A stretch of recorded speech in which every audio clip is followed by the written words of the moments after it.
علیکم، سوال پوچھنے میں یہ آ رہا ہے کہ اگر کوئی شخص کسی کو قرضہ دیتا ہے اور اس قرضے کے واپسی کا مقررہ تاریخ بھی طے ہو جاتی ہے، تو جس بندے نے قرضہ دیا ہوتا ہے وہ مقررہ تاریخ پر اس بندے سے اپنا قرضہ واپسی کا مطالبہ کرتا ہے، تو جس بندے نے قرضہ واپس کرنا ہے وہ اس قرضے کو دینے سے انکاری ہو جاتا ہے، تو کتنا عرصہ ہے کہ اس کے انکاری ہونے کے بعد ہم عدالت سے رجوع کر سکتے ہیں؟ یہاں عدالت کا مطلب ہے سول کورٹس میں کتنے عرصے میں ہم رجوع کر سکتے ہیں، کیونکہ فوجداری ایک علیحدہ پروسیڈنگ ہے،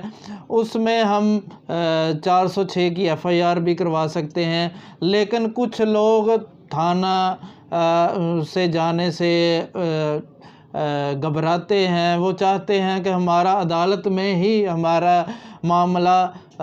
اس کی سیٹلمنٹ ہو، تو اس کے دعویٰ واپسی قرضہ کے لیے